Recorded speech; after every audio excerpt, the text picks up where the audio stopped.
Hi everyone, we are at IFA 2013 and Samsung is showing off the Galaxy Gear. This is its first major venture into the wearables market.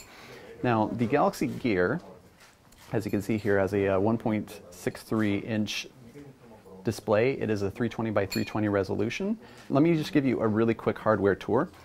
Of course you have the face here. On the back you have a nice little metal clasp. Make sure we click it in. On this side, we have the 1.9 megapixel camera with 720p video capture capability. Now, this is the one thing that really caught us by surprise when the Galaxy Gear was announced. So essentially what you'll be able to do is you'll be able to take pictures from here and have it beamed to your phone. Let's take a look at the software here. Now, of course, there are a lot of gestures involved. So, for example, you're here in the home screen with the clock widget. There is a manager, by the way, in the app on your phone where you can actually go in and change the clock. You can change applications and all that. But here's the clock that we have just by default. If you move up, then, as you can see, we've got the camera. And you can take pictures or videos. Let's go into the menu. All right, so we have the option for video size. Okay. Now, to get out, what you can do is just swipe down from the top. And if you keep going, then you go back to the home screen. Now, on the side here, I forgot one little aspect of the hardware, and that is the single physical button. Now this is equivalent to your home button. You press it once, it takes you home. If you press it twice, then it activates S-Voice.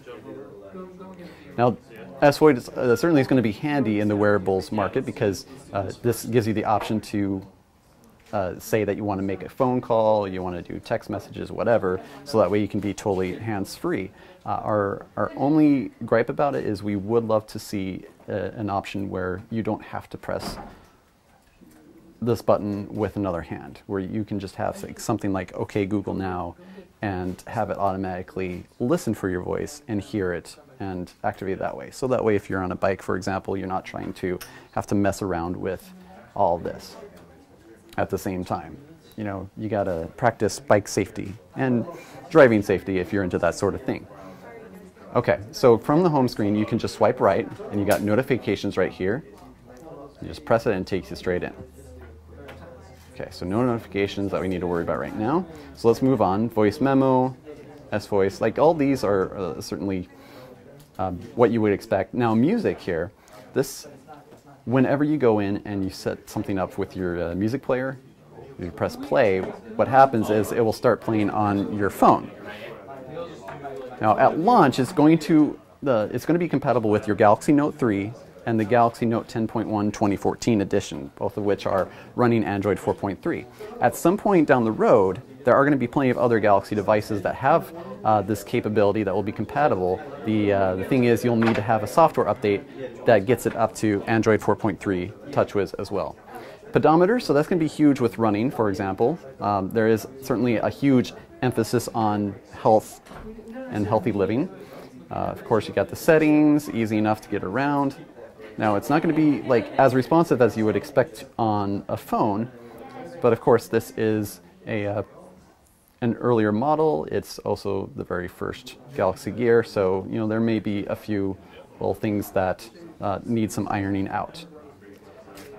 One other huge aspect of the Galaxy Gear is the apps. At launch, it's going to start with 70 different apps. Now, what you see here is not all that you get. You can go into the app manager on the phone and you can add several different apps. Of course, developers will have the opportunity to have their own apps and get them compatible with the Galaxy Gear so you can have more. Like hopefully we would love to see stuff like Twitter and Facebook and all that get this kind of capability where you can just manage it all on your Galaxy Gear. Now you can have up to 10 different apps on the Galaxy Gear. So if you need more than that, you're just going to have to switch them out. Okay, so let's go back. So we also have call logs and contacts. And you can access all of these and initiate phone calls and take notes and do all sorts of different things directly from your gear. Galaxy Gear is going to be available sometime later this year.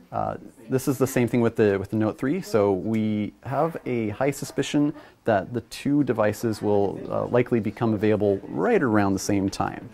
We also don't know what the pricing is going to be, so we're going to keep an eye out for that.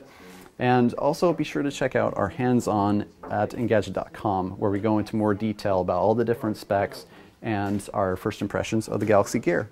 Thanks again for watching. This is Brad with Engadget.